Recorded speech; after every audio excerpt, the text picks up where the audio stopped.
This is joint work with Alex and Swissenger. There might be some I'll be talking about indefinite causal structures and using a diagrammatic approach for these. So we shall work in a convex self-dual closed category. That means that we have a cup and cap from a trivial system to tensor product, or from a tensor product and the object. The trivial system depicted as a cup or cap satisfying these equations, the Indefinite equation. We have processes which we describe as what are morphisms, are processes. Diagrammatically, they're like a box. So the wires are the objects, and this would be something from the downwards wire to the upwards wire. We have special morphisms called states and effects. We speak these now. But these are just morphisms from or to the trivial system. And we want a special effect, so this talk will be full of special effects. And this is the discard. See how we get it. And this discard should be compatible with the model structure that we discard the tensor product, discarding both sides. So it will first start in finite dimensional Hilbert spaces. These are the cup and the cap are maximally entangled states on normalized, and its corresponding effect. Because in finite dimensional Hilbert spaces we have that H tensor H is isomorphic to the linear operators on H. We can kind of double things. So a thick wire is a double wire, which is the D of H. State there is like what you have a state in quantum mechanics.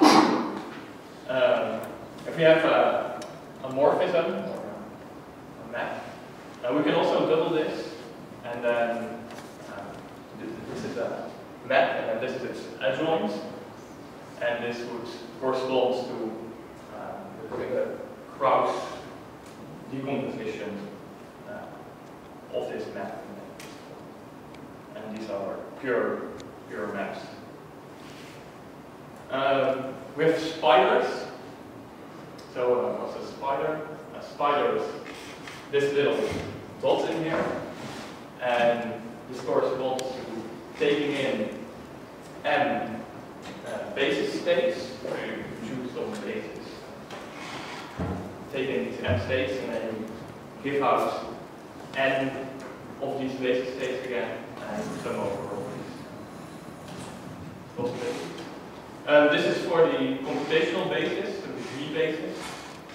We will also encounter gray spiders later on, and then we use the X basis, the plus or minus basis.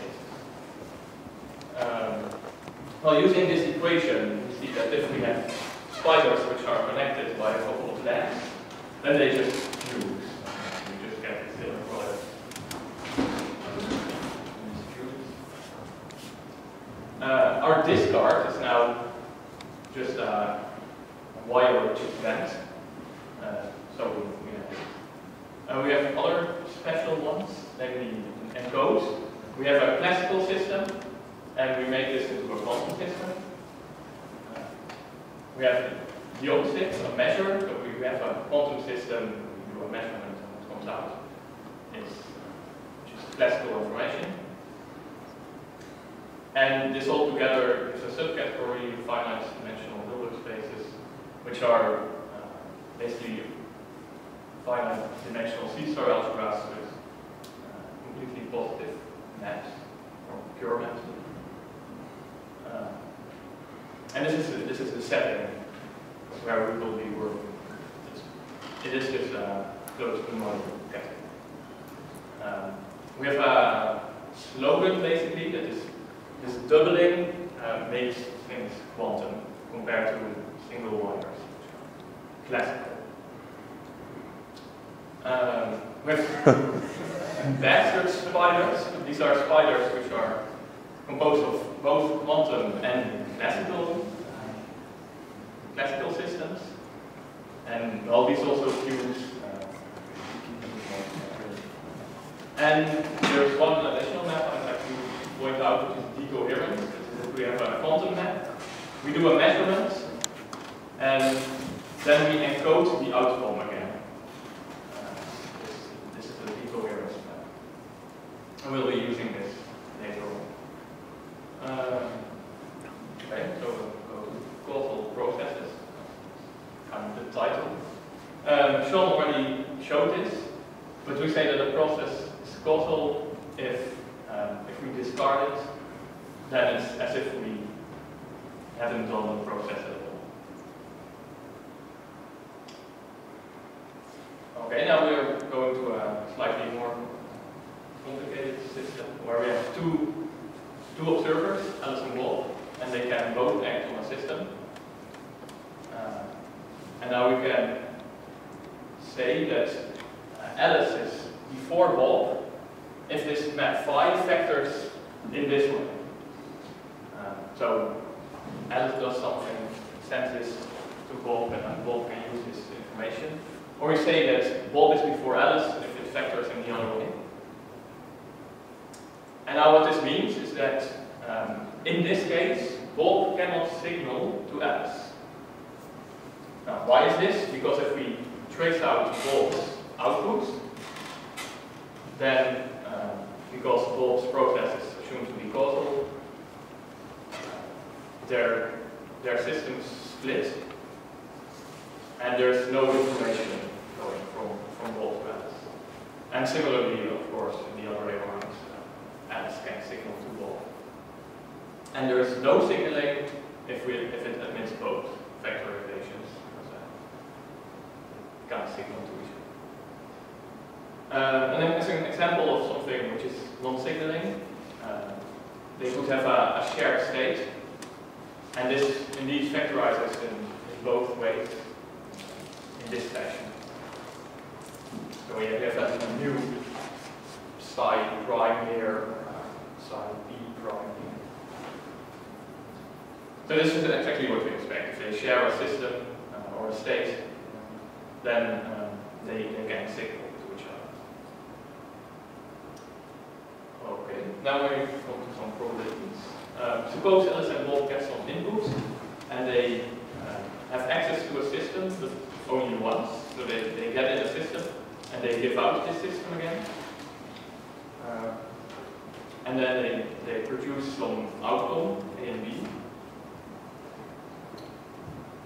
Then we can get a list of probabilities. We just do this experiment a lot of times. We see what are the probabilities of getting A and B given their inputs. Well, then we say that a probability distribution is non-signaling from A to B if we marginalize. So this is the case where Alice is before Bob. So if we marginalize over Bob, then Alice just has her own marginalized probabilities, what you would expect. But if we marginalize over Alice, so if Bob marginalizes, then he could find that his probabilities depend on what Alice had for input. So this means that Alice could, in fact, signal to Bob, like, hey, this was my input, because these are the different marginals. Yes. And similarly, we could have a probability distribution where Bob is before Alice. And now the question is this, suppose we are given a certain probability distribution P, is it a convex combination of these two probability distributions, these one-way signaling probability distributions? And the fact that we can look at convex combinations means basically that we have a fixed causal order. I mean, Alice is before Bob, or Bob is before Alice. But this order could change every time we do the run. We could flip a coin, and depending on the outcome of this coin, we either put Alice in front of Bob or Bob in front of Alice.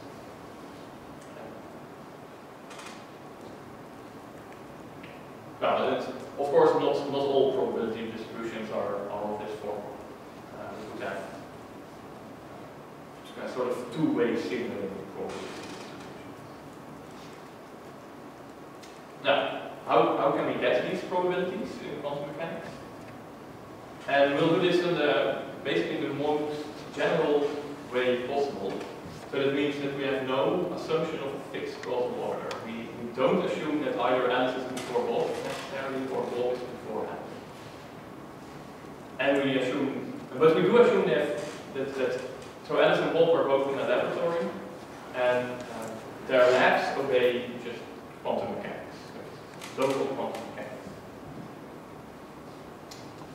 Well, then they got this system. They can act on it by doing some sort of process, which would depend on their input, and this then gives the output, and these are maps from their on the operator algebras.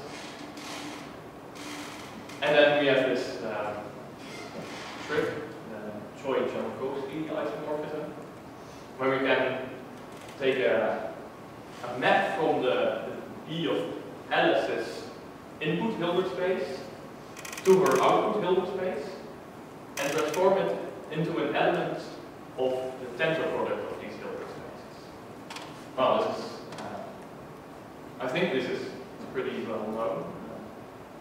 You have a maximally entangled state, but then doubled, and you act with this map at. And this gives an hat. But I mean, if you look at this diagrammatically, it's just bending the wire. So you have something from A to B here, and you have something from the trivial system to a tensor B here. And this is precisely this choice isomorphism. Sometimes you see transposes, because that makes things slightly more easier to calculate. Yeah, so this is state process duality. Bend the wire. Well, now, if we look at these probabilities, how do we get them? We have these processes from Alice and Bob, and we can just quantum mechanically calculate these probabilities using some matrix W, which like setting bounded operators and the tensor product of their input and output systems. And we can think of this W as a sort of generalized state. Just as we would have trace row A to calculate the probability for some output A, or some effect A. And here we have something bigger, but it's not exactly clear what this means. But, so this is giving probabilities, and we want probabilities to be positive. Well, then this implies that this W is a positive matrix. We want probabilities to sum up to 1, and this means that if we have any completely positive trace-preserving maps for Alice and Bob, then this trace over these, say completely positive trace-preserving maps, then the probability should be should be 1. And we can think of these completely positive trace-preserving maps as just a sum over all the outputs of their processes. So it becomes a test. A certain amount of possible outcomes, and if you sum over them, one of them is bound to happen, so this is completely trace-preserving, and then this trace should equal 1. And these are all the requirements on this W, this generalized state, to get probabilities.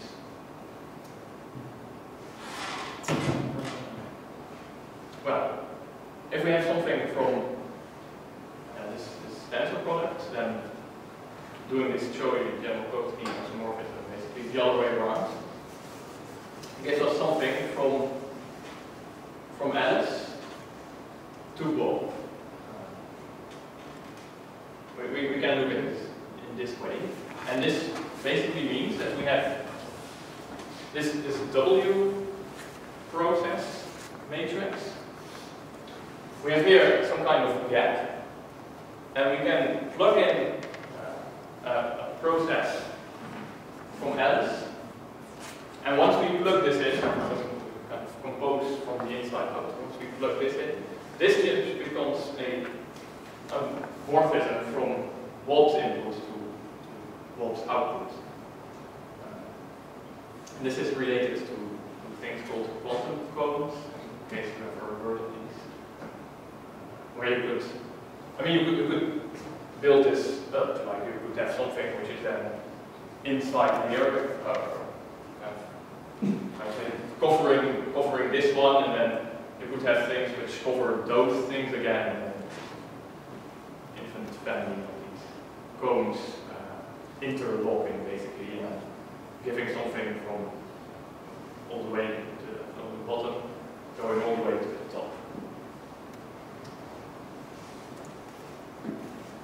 Well, so we saw causality, and now we say that this map W is second order causal.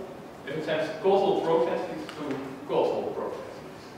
So if we have a causal process, which was this, then once we plug this into this W, then this should be causal again. Okay. Now we could have that this W, so you see here, this W has some input and output as well, which are Wolf's input and output system. But we could have something where this W takes in two labs, so two morphisms, and then basically in the input and output system are some third party. And then this would give a W of this shape. So these are the C party systems, and here we plug in stuff from Alice and Bob, their CP, TPs, and then this, if this again is causal, so if we discard this, then as if we just discard the input, then we call this bipartite second order causal, because we have two parties. And of course this can be generalized again to include more of these as a sort of walls inside this W matrix. You can plug them in. Is there a difference if you plug the two on the right or left and right? No, but well, so okay. It's I'll go to this. Yeah. Well, let's first do an example of this W. What we could do is just wire them together. So here, the system comes in, goes to, I don't know, who's on the left? Alice. I put that on the left. It goes to Alice. Alice sends something to the input of Bob. Bob does something with it again, and then sends it out again. Or the other way around. And these are just fixed causal orders. First Alice acts on the system, then Bob. And now I come to your question. So this has to hold for separable processes. Because, for example, if we use the swap, so I could take this beam and put it to here, and then have two inputs and two outputs here. And if I then put in like one block which isn't separable, like the swap, then I could obtain something like this. And this notation, or this notation is really indicating that these processes should be separable.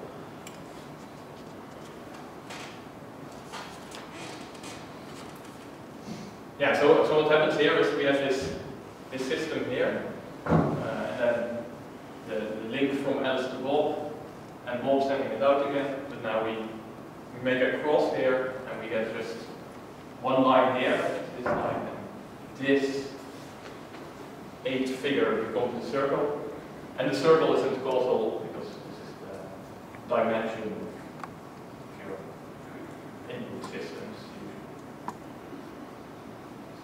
So we want them to be separable. Now it could also be that Alice and Bob have some extra wires, so ancilla systems. What happens then? Well, we can.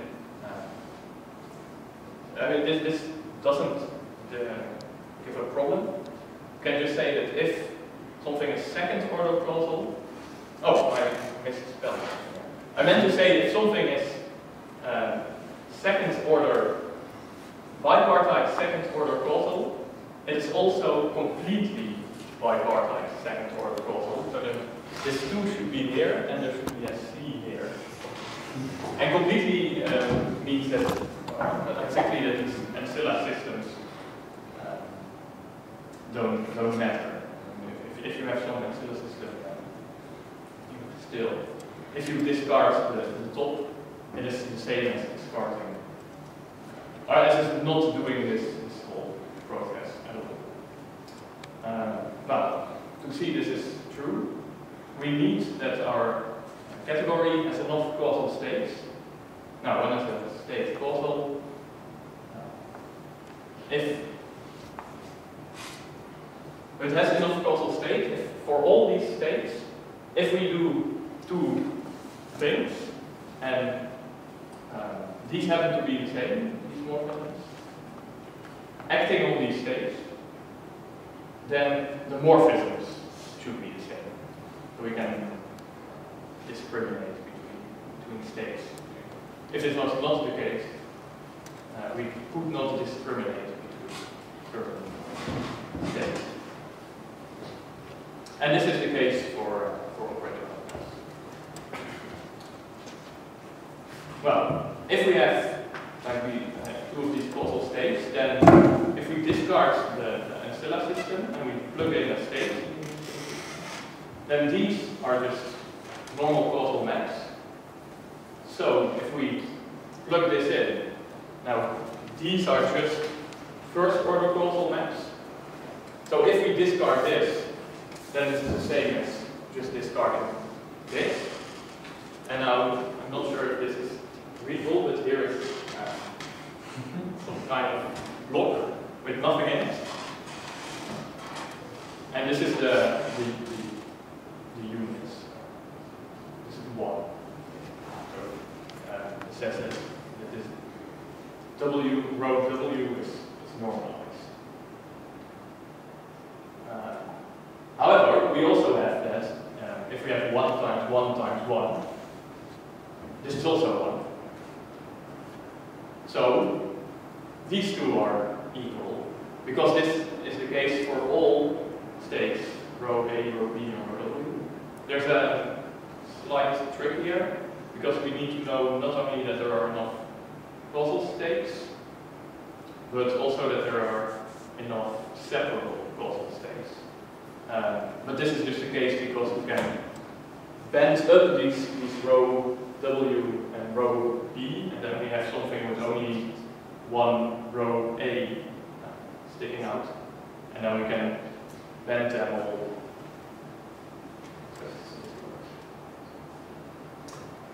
Now, let's have a look at these W matrices. Suppose the system that Alice and Bob get once is a qubit. We can write this in a Pauli basis. So we say that W is some kind of sum of Pauli matrices, the Hilbert qubit basis. And diagrammatically we can show this. Just having Alice's inputs, Alice's outputs, Bob's inputs, Bob's outputs. These are all Pauli matrices ranging from 0 to 3, where 0 is the identity, the discard.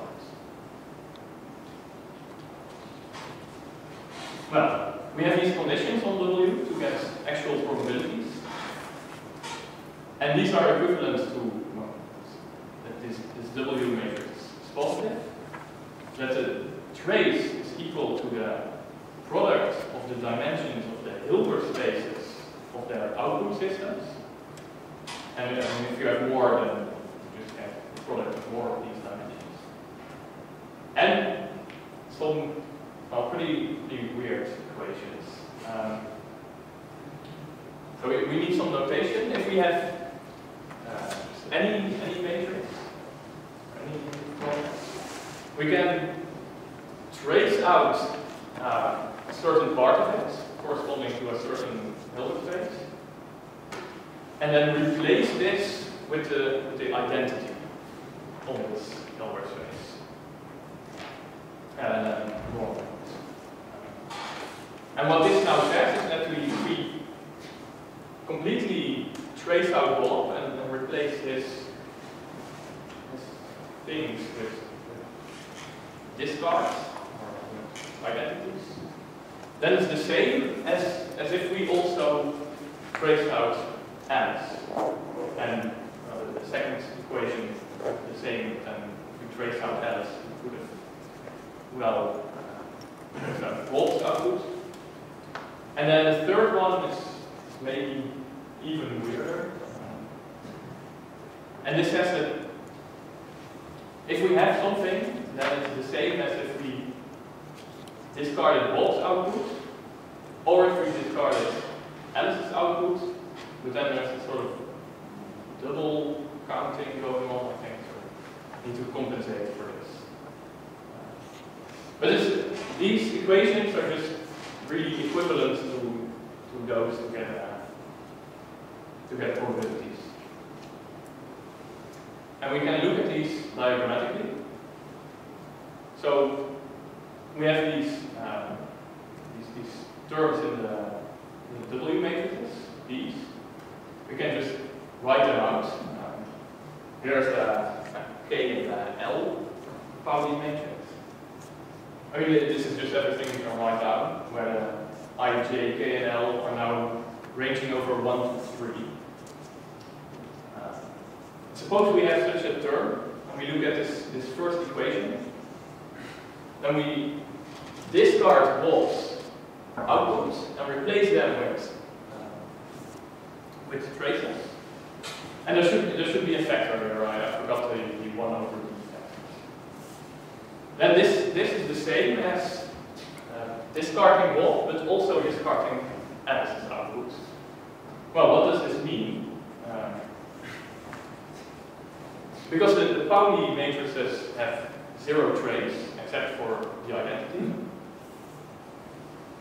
This is only non-zero if both J and L are not equal to 0.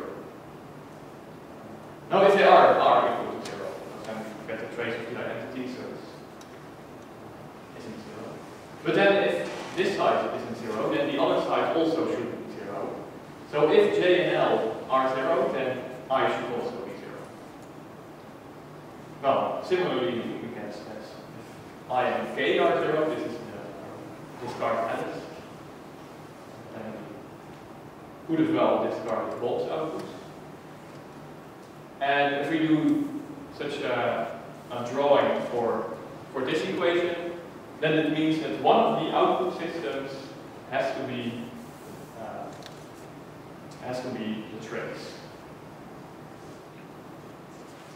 Now this sort of makes sense.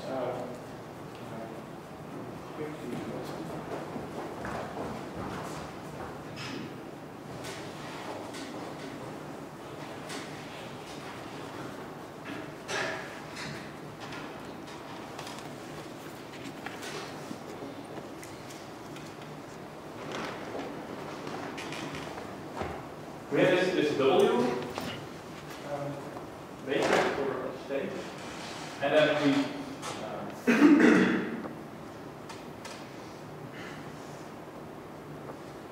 the inside looks like this. There's a sum over all these values.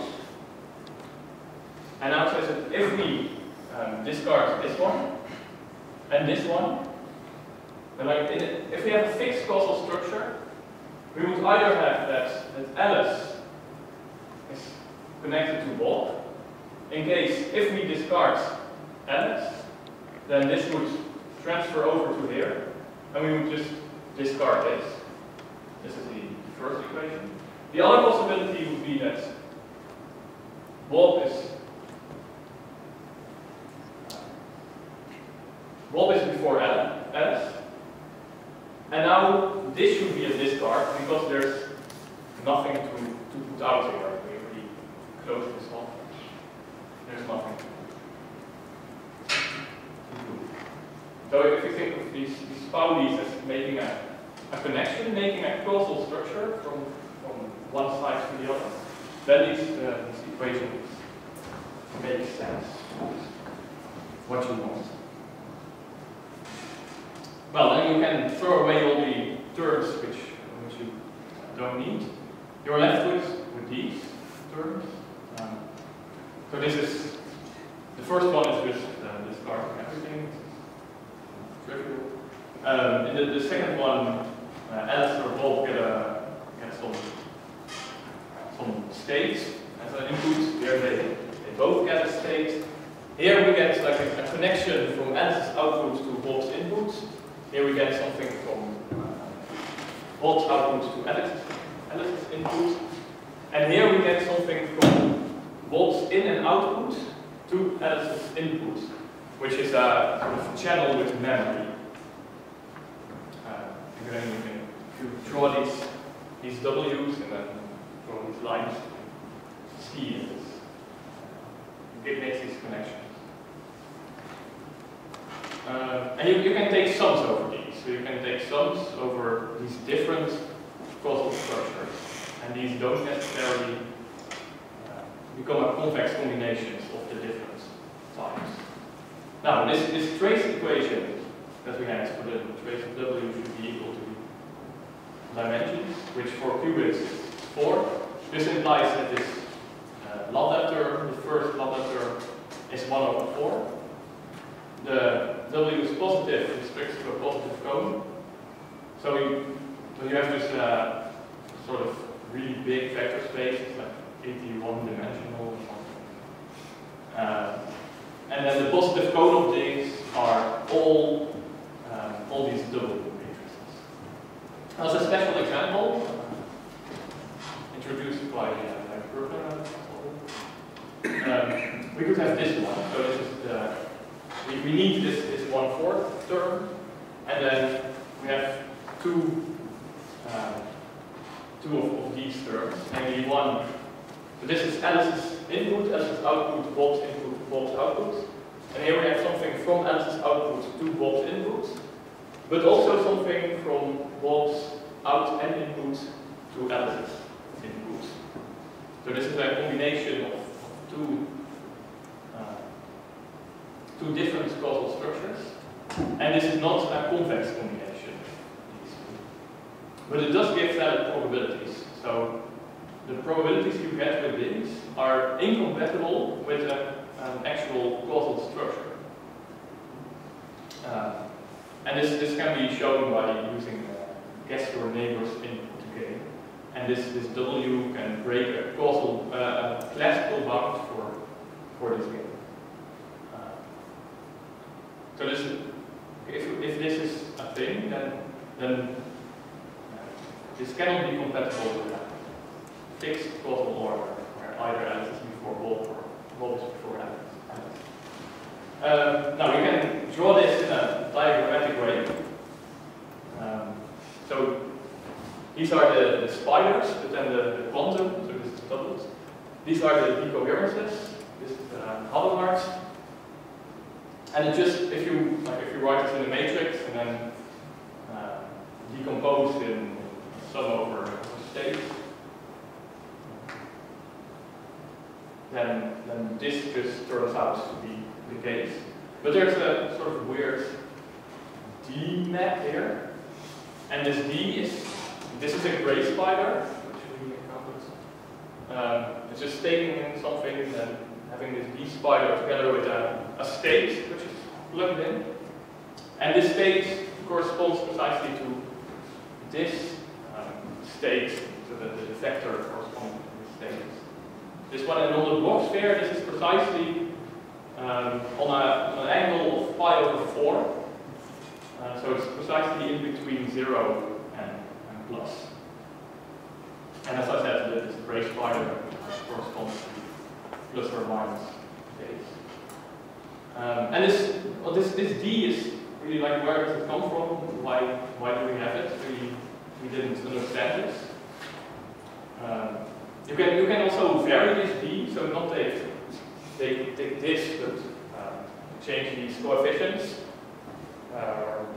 You can vary it over the block sphere, and then look at what comes out. And it turns out that not all these D's give a valid W matrix. And why is this? What we could do is have a very simple W matrix. And based on this one, we just take the spider in the middle because we want to connect the 4 systems as input, output, volts, input, and output. And we decohere them all. So in this one, there are only 3 decoherences. Volts, input is still quantum. He has to make a certain choice if you look at this protocol. But we can also, if it works for 3, it certainly works for 4. And we can take this as a very simple W matrix. But it turns out that this does not work. This does not satisfy the conditions to be a valid W matrix, because there's a certain set of Pauli matrices which don't, if you plug these in, then this doesn't become 0. And this is what we need. And then this one term that fails is precisely cancelled by this weird D state we have. So this is where the D comes from. This also gives conditions on which D's can and cannot be used. But it's still a little bit fuzzy on where this comes from. And now what we want to do is we want to find some building blocks to make such a W matrix. Operational theory.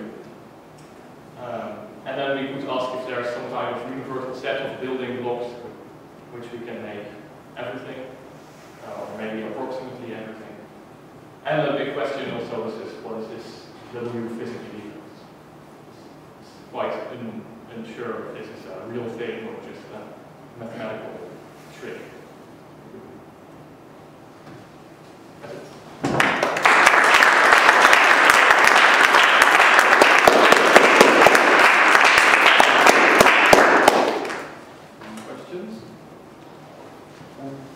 Can you have higher order causality? What would that mean exactly?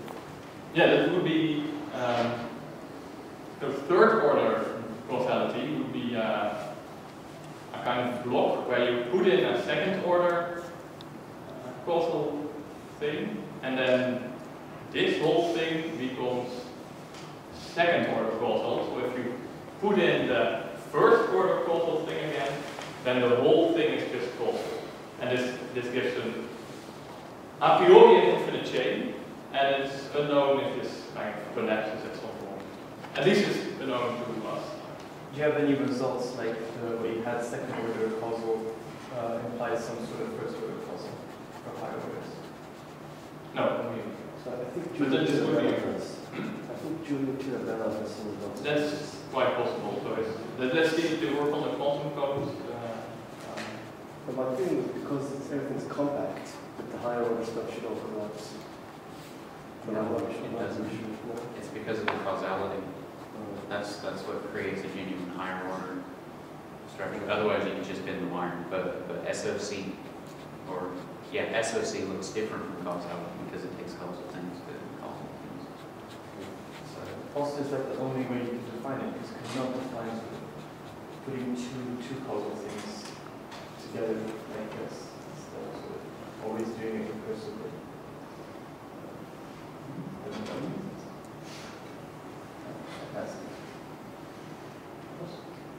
So in the example from Bruckner, you had this D matrix. So is it important that that's outside of the stabilizer? It is important that it's outside of the stabilizers in order to break the causal bound. It's not important to be outside of the stabilizers in order to be a valid double matrix. So just the plus is also valid. 0. Does this imply that everything which is inside stabilizer is causal?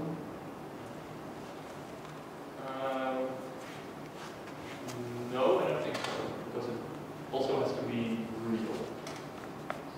So on the box sphere, you can only have this real circle.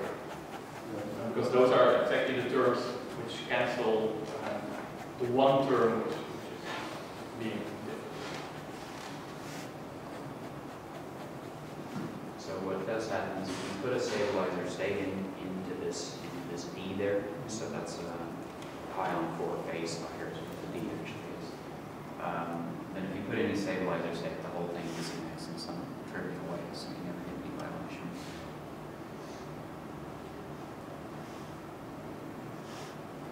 Some people, when they talk about causal maps, I think this was in Sean's talk and in very last work, they take the tensor unit to be terminal, so it's a unique discarding thing. Does that fit into it?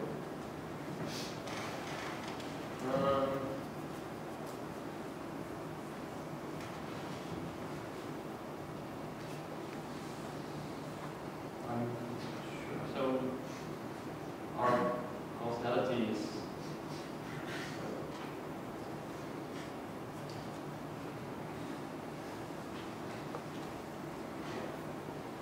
and what exactly do you mean? So this would be automatically satisfied. So if the tensor unit is terminal, there's only one map of type. And then people call double category causal, I guess. Yeah, I mean this is not always the case. You have processes which aren't causal.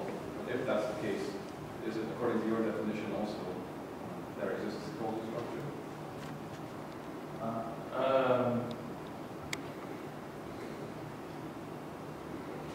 So in other words, is this would be a backward compatible sort of?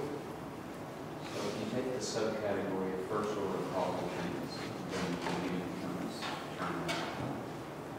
But I think the higher order things is no longer true. This is first order. Yeah. But this category also has a bunch of other stuff which makes her incredibly cycle. So that brings the earlier question very interesting. 2, 3, 4. Anyway, I think we should stop here. Thanks, Andrea.